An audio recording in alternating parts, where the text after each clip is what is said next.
Good evening, ladies and gentlemen. Before we begin, I'd like to remind you to silence your cell phones, please. It is with great pleasure that I welcome you to the 2011 edition of Ensight Canada's post-election research findings. My name is Nick Chambers. I am the president of the Canadian Club of Toronto, an iconic Canadian organization whose mission is to connect Canadians with world-class leaders and newsmakers in a manner that facilitates critical thinking, inspiration, and celebration.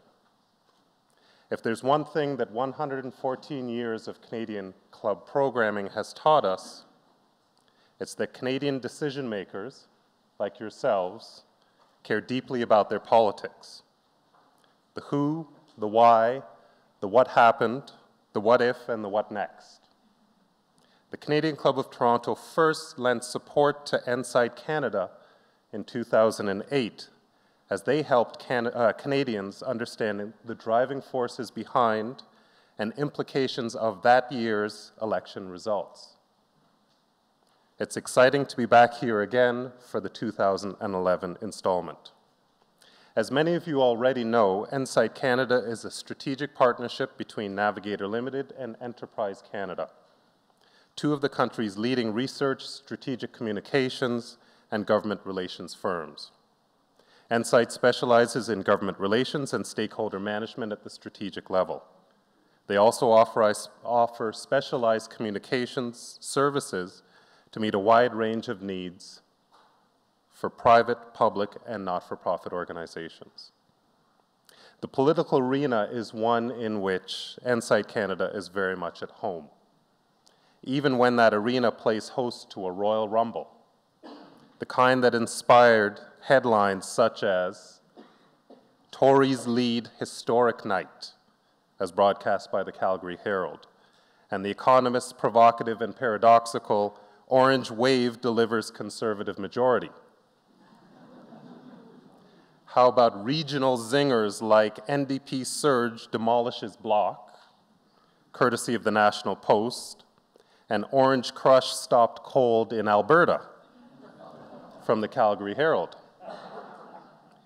Ignatieff joins Toronto Liberals in defeat, and Tory wave sweeps 905, declared the CBC. Meet Canada's youngest MP in history, invited the Globe and Mail, while revealing voters send a record 76 women to Parliament.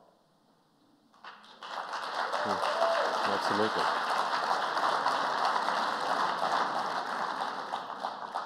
Headlines can be captivating, and for many of us, so can the numbers, of which an election produces an endless supply.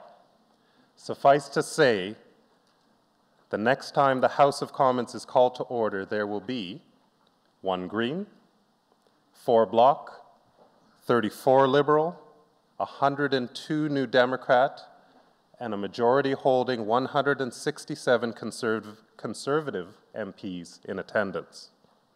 And what matters to me now is passing the mantle to Marc-André Blanchard, Chair and Chief Executive Officer of McCarthy Tétro. Monsieur Blanchard.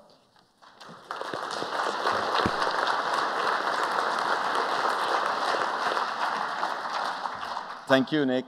I feel very privileged to be here this afternoon.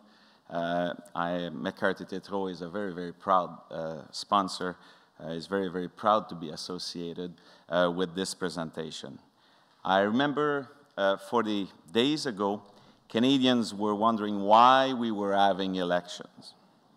They were saying this May 2nd election would produce the same parliament as the last one. We found out again that in politics, a month is an eternity. As Nick described, our political configuration is a whole new one. What a fascinating nation we are. Before the Great Recession, most of us in the business community here and throughout the Western world were actually wondering if governments really mattered. Now I think we all agree that governance do matter. Their priorities matter. Their allocation of funds obviously matters. They matter when they regulate. They matter when they decide about bank mergers or not. They matter when they decide to allow or not the participation of our troops in Iraq or in Afghanistan. They matter for the exploitation of our natural resources, think oil sands.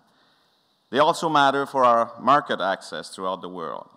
They, as we all know, they also matter for our access to healthcare. The list could be very long.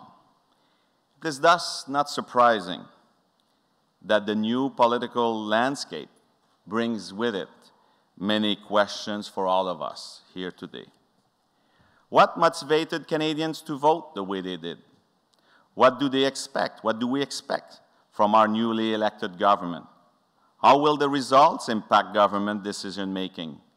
A strong conservative government with a new, largely inexperienced official opposition.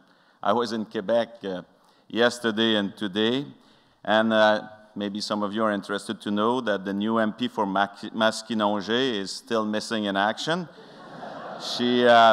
She's been seen in Las Vegas during the campaign, but so far, believe it or not once in the riding of Masquinongé. Masquinongé, for those of you who don't know where it is, it's actually close to Trois-Rivières. And it's going to be quite interesting to see what a unilingual Anglophone will do to represent that riding. But wish her good luck. More seriously, will that opposition matter? What will be the impact of this opposition on the priorities of the government? What does it mean for all of the Canadian business community? Ensight Canada, a strategic partnership between Navigator and Enterprise Canada, has worked relentlessly this week to figure it out.